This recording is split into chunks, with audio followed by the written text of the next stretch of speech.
Neve no Sertão. Neve.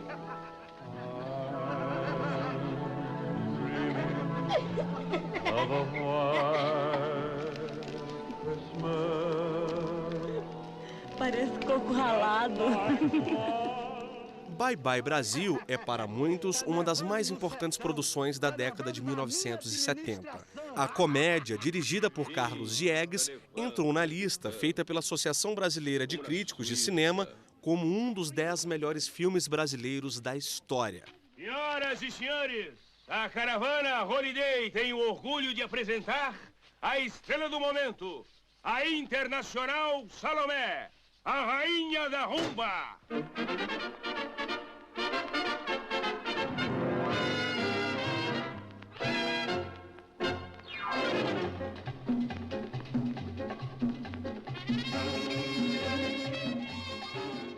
O filme conta a história de 3 artistas ambulantes que fazem espetáculos para a população humilde, sem acesso à televisão. A caravana Holiday cruza a Amazônia até chegar a Brasília. Alô, alô, rapaziada! Muito obrigado pela atenção dispensada e até a próxima! Bye! Mais de 4 décadas se passaram e Bye Bye Brasil ainda representa a realidade de centenas de famílias brasileiras que abdicaram a vida e deixaram tudo para trás para viver sem endereço fixo, de cidade em cidade. Não se pode contar a história do teatro, a história da música, a história da indústria cultural do disco, a história do cinema, a história do rádio, a história da televisão, a história das festas populares, sem falar de circo. O circo ele é uma das culturas milenares que existe, tudo provém do circo. Muita coisa começou no circo, música sertaneja, antes o cantor ele se apresentava em circo. Depois vieram vários números circenses que se tornaram números de Olimpíadas e assim por diante. E a gente segue nessa vida. Loire administra o Circo da Família, que hoje está no Distrito Federal. Nossa reportagem veio conhecer a história e a rotina de artistas que suam a camisa de domingo a domingo, seja com espetáculos ou ensaios. Um trabalho passado de geração em geração. Já é a 5ª geração, são 30 anos de estrada já. Começou com o pai do meu sogro, depois o meu sogro, a minha família, do meu marido e agora os meus netos. E estamos na estrada. Nosso objetivo, o nosso trabalho, é estar levando alegria. Me sinto feliz, porque já é de geração, né? Então, me sinto bem orgulhosa de herdar essa tradição da minha família. Circo é cultura itinerante.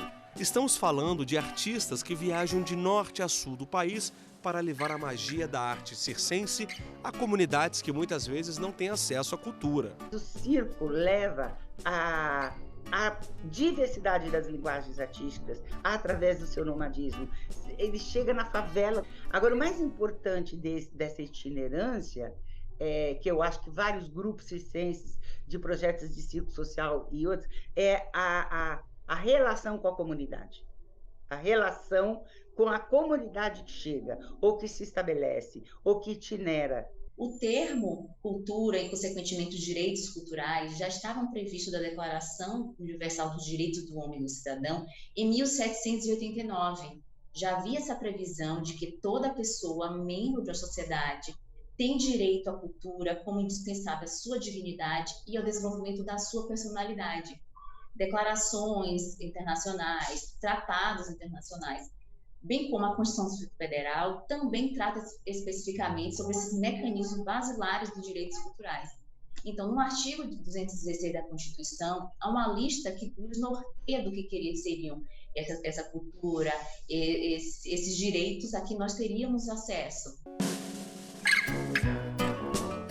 Podemos dizer que Vitória nasceu no circo.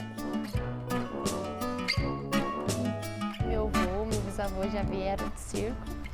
E aí eu nasci, eu peguei esse amor pelo picadeiro, novinha assim, né? Comecei a entrar com 5 anos de idade no picadeiro. E com 8 anos eu comecei a fazer meu número, que chama Lira Espacial. Aí depois veio bombolê, veio faixa dupla, agora o trapézio. Muito além de treinos, acrobacias e risadas, o circo ensina lições. Sempre tem dificuldade, todos os dias, todas as horas. E o amor que a gente tem que levar, assim, tanto pelo público que vem assistir a gente, como pelo mundo todo. A gente tem que sempre levar o amor. Uma vida na estrada. A cada mudança e a chegada a uma nova cidade, uma nova experiência. Você não sabe o que você vai encontrar lá na frente. Às vezes você monta toda essa estrutura e você tem a alegria de ter o público vir te visitar. E às vezes você não tem. Tem um lado bom que você que sempre conhece várias pessoas e o lado ruim é de se despedir.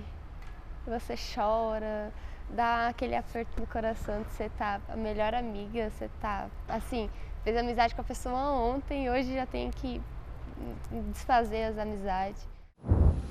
Vocês acabaram de ouvir um trecho da ópera O Guarani, que foi composta em 1870 por Carlos Gomes, que dá nome a esse teatro aqui. Esse é o grupo Teatro ao Redor, que apresenta a peça itinerante Travessia Tiradentes, com um mapeamento dos teatros que existiram e ainda existem nas proximidades da Praça Tiradentes, no centro do Rio de Janeiro.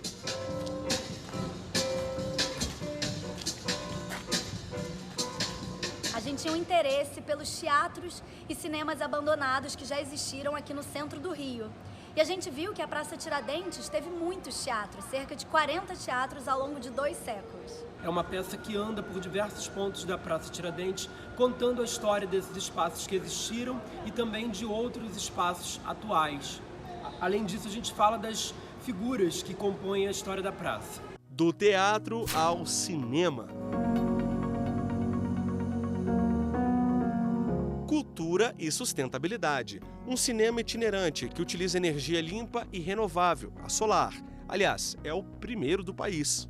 São 2 veículos que viajam pelo Brasil. Nesses veículos a gente leva tudo o que é necessário para a sessão de cinema. Então a gente leva as cadeiras, o projetor, a tela, tira de dentro do nosso furgão e monta uma sala de cinema ao ar livre. Então pode ser numa praça, numa rua, enfim, em frente a uma escola. O Cine Solar percorreu em quase 10 anos 500 municípios brasileiros. No sertão do Piauí, Adão assistiu a um filme no cinema pela primeira vez. Gostei bastante, uma informação, né? É muito informativo e principalmente esse filme que falou sobre a Amazônia, né? O que está acontecendo hoje, a destruição da Amazônia. Então isso é muito legal para os alunos, né? A criançada, também os adultos que não tiveram... nunca tiveram essa oportunidade de estar participando ou assistindo um cinema, né? Também foi a primeira vez que Diomar assistiu a um filme assim. Ela fez questão de trazer os 2 netos. Tô, mano, gostando muito. Que, além de eu nunca ter visto, também meus netos, filhos que nunca viram. Tô, mano. Circo, teatro, cinema. No próximo bloco, o assunto é música itinerante. A gente volta rapidinho.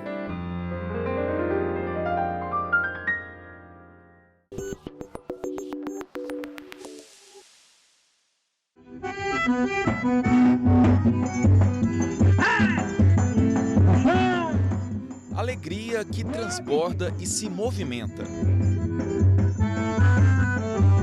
Esse é o maior projeto de forró itinerante da capital federal. Rodamos em quase todas as regiões administrativas aqui do Distrito Federal, através do nosso caminhão, carinhosamente apelidado como Zeca Troncho, que se faz referência lá no Nordeste ao caminhão pau de arara que vem trazer o povo da feira, né?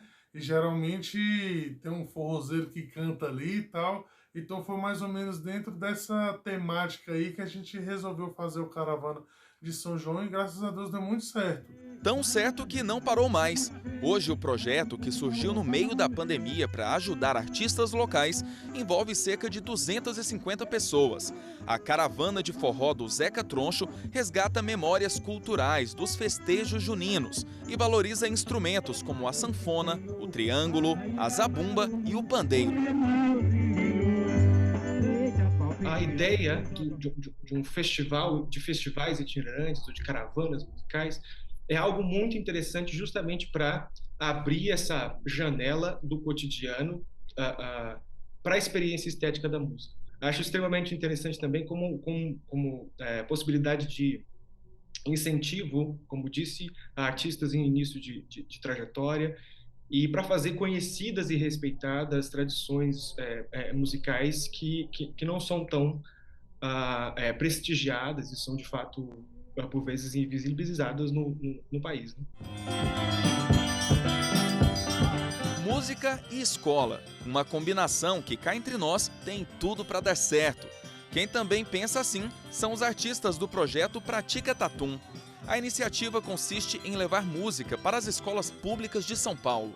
Esse projeto contempla a apreciação musical de forma lúdica e interessante para que todos os jovens e adolescentes e crianças das escolas conheçam o universo musical através dos instrumentos musicais e da nossa música, da música popular brasileira, da música internacional, da música erudita e de todas as formas musicais. Também é um projeto que contempla a geração de renda para os jovens músicos. No projeto Pratica Tatum, a gente aprendeu a tocar instrumentos, vários instrumentos. Ano passado a gente começou com aula de canto e é muito divertido. Desde criança, a gente sempre gostou de cantar, aí na escola a gente tocava violão.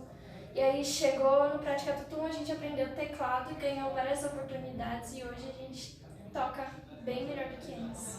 Até quem já foi aluno tem a chance de virar professor. Aqui nesse projeto eu aprendi também muito sobre cidadania, sobre a possibilidade de mudar a minha vida com a educação. Na educação, por exemplo, eu consegui fazer a faculdade de música depois do projeto. Hoje eu estou aqui de volta dando aula e está sendo uma experiência incrível. Então a música é a minha vida. O resultado é esse: estudantes de várias idades compondo uma orquestra sinfônica.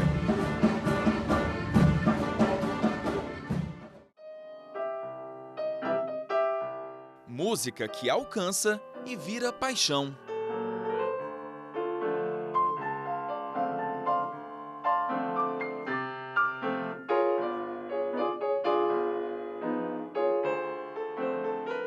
Uma história de paixão pelo piano, um conto musical que começou há mais de 3 séculos. Essa história começou em 1700. O fabricante de equipamentos musicais Bartolomeu Cristofori, de Florença, na Itália, queria algo que proporcionasse batidas dinâmicas e que variasse entre notas fortes e suaves. Foi quando surgiu o piano. A partir dali, instrumentos como esse ganharam admiradores no mundo todo.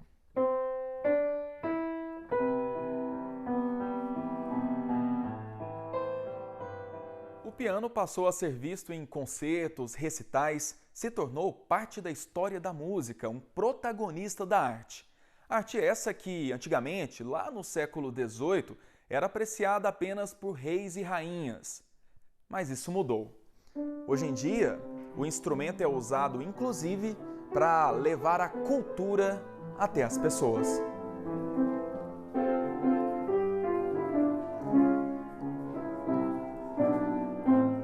A proposta se transformou em um projeto itinerante e essa carreta de 90 metros quadrados virou o Museu do Piano.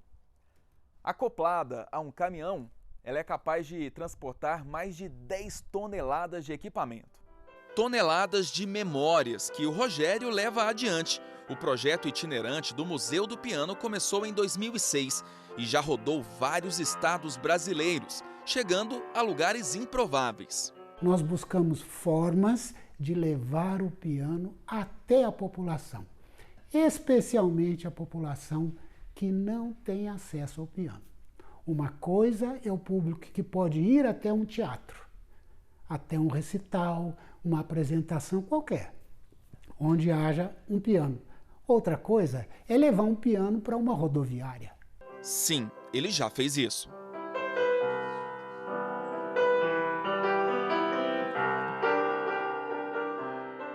O tour pelo Museu do Piano é uma viagem no tempo e por momentos históricos. Eu queria mostrar para você este que é o piano mais importante que nós temos no museu.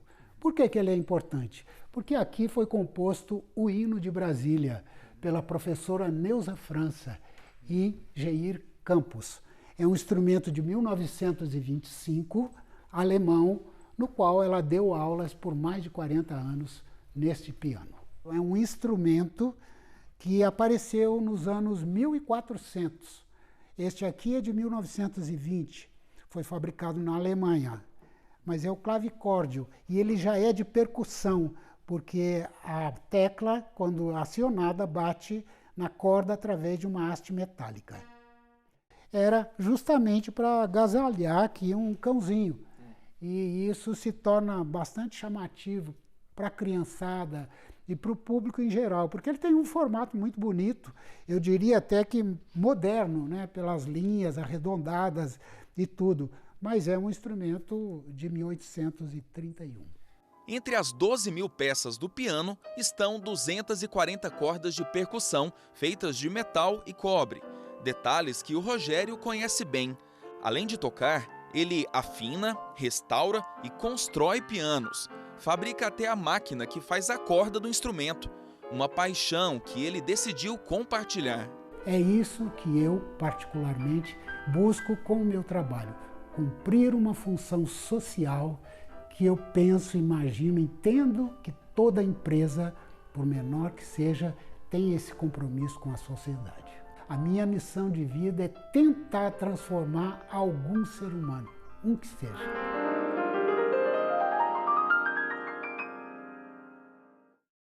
No próximo bloco, a repórter Renata Teodoro mostra projetos itinerantes de literatura e poesia. Voltamos já.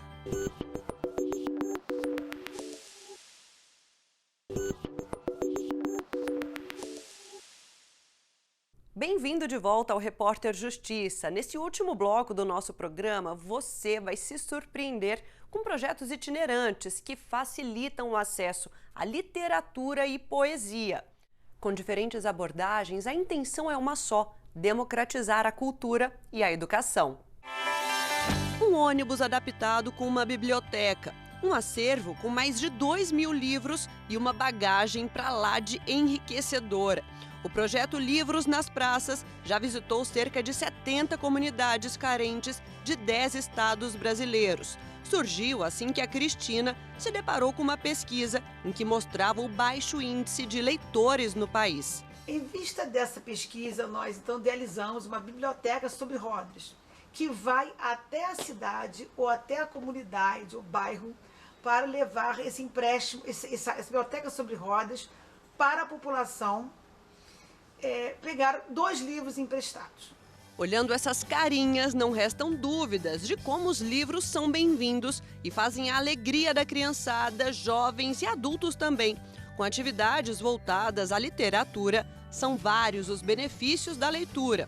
Ler desenvolve o pensamento crítico, diminui o estresse, aumenta o vocabulário, expande a criatividade, melhora a capacidade de argumentação e aprimora a interpretação de texto. Nosso intuito é levar os livros, a acessibilidade dos livros à população em geral.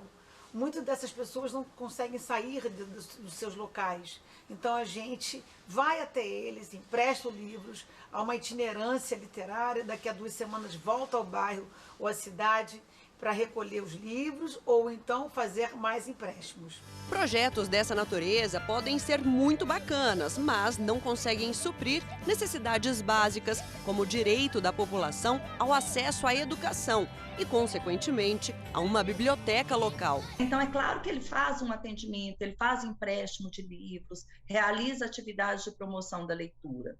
mas são atividades provisórias. O ideal é que, criada a demanda, feita a sensibilização comunitária, que aquela comunidade conte com uma biblioteca fixa, né, de portas abertas todos os dias, né, de 8 da manhã a 8 da noite, nos finais de semana. Então, os projetos itinerantes, eles são muito importantes para fazer essa sensibilização e para criar algum acesso quando acesso nenhum existe. Mas a gente não pode tomar projetos itinerantes como ações estruturais, porque eles não são. Fabiola ainda acrescenta que o Brasil enfrenta grandes desafios quando tratamos de livros e leitura. A grande maioria das escolas brasileiras não conta com bibliotecas. Nas cidades, você pensa em cidades muito grandes, com milhões de habitantes, com 1, 2, 3 bibliotecas, né? Normalmente nas regiões centrais. Então, se eu puder resumir, falta tudo para a gente ter um país em que a leitura, a literatura sejam efetivamente um direito da população. Na Paraíba, também nasceu outro projeto itinerante muito legal dedicado à cultura. É o De Carona na Poesia. Tudo surgiu durante as andanças Brasil afora da Bianca. No meio de algumas peregrinações e itinerâncias, costumo realizar oficinas de poesia, costumo realizar algumas performances poéticas, declamações na rua ou em lugares fechados também. E aí, observando esse meu movimento, né, que eu já acontecia nele há algum tempo, senti vontade de juntar essas peças, sabe, como costurar os tecidos de uma coxa, de retalhos. Com vertentes que se somam e misturam, o projeto oferece de tudo um pouco. E a poesia é sempre a protagonista dessa história, seja nas oficinas, nos espetáculos de música, na escrita e no aprendizado de cada um. Essa oficina ela teve um intuito de trabalhar como é que a gente pode usar a palavra para expressar a nossa imaginação, né? E acabar construindo essas nossas próprias poéticas, né? A partir desse momento que a gente acorda essas palavras que estão internas na gente, né? Então é um trabalho bem interessante em que a gente consegue expressar a subjetividade, né, através das palavras e acabar levando um pouco da gente, né, nesse momento de escrita criativa. Nasci e me criei num paraíso que chamam de Val e me formei na Universidade Estrutural. Eu não troco o meu riacho de recantos fundos pela tua tesourina. Essa Brasília não é a minha, porque antes de ser Planalto, eu sou periferia. Porque antes de ser concreto, eu sou quebrada. Da poesia escrita para a falada. Esse é o universo slam. A palavra surgiu em Chicago nos anos 80 e é uma expressão inglesa que se assemelha ao som de uma batida. Meimei mergulhou de cabeça no mundo das batalhas e promove desde 2017 a Slam Quebrada, levando a tradição do movimento até as periferias do Distrito Federal e em torno. As regras da Slam são as seguintes. Existem 3 fases, a primeira, a segunda e a final. Passam para as fases seguintes os participantes, as participantes que tiverem as maiores notas.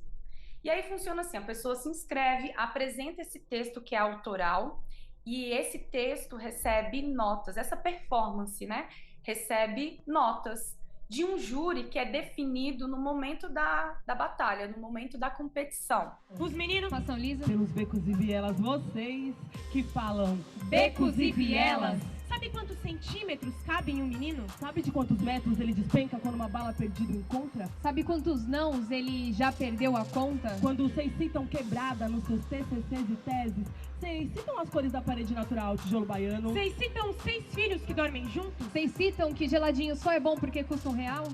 Para dar voz e espaço aos poetas contemporâneos, as competições de slam trazem fortes traços de uma cultura jovem, popular, negra e periférica. E muito além de um movimento poético, é também um movimento social, cultural e artístico. Quando a gente fala de ritmo e poesia, a gente está falando do rap. E é uma linguagem, é um gênero musical que é muito presente na periferia, né? Então, quando a gente para pensar que a gente está distante da poesia, a gente não está tão distante assim. Só que muitas vezes a gente não se dá conta do processo de criminalização que as nossas linguagens e as nossas produções passam.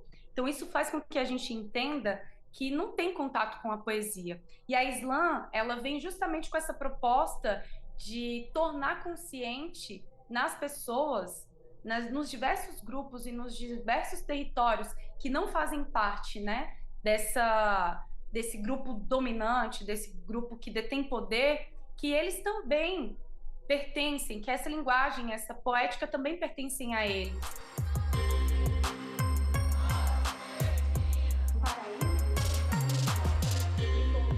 E assim a gente termina o Repórter Justiça desta semana. Já segue nosso perfil no Instagram, é o TV Justiça Oficial.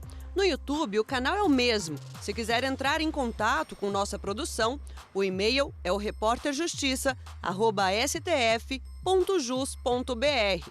Até a próxima!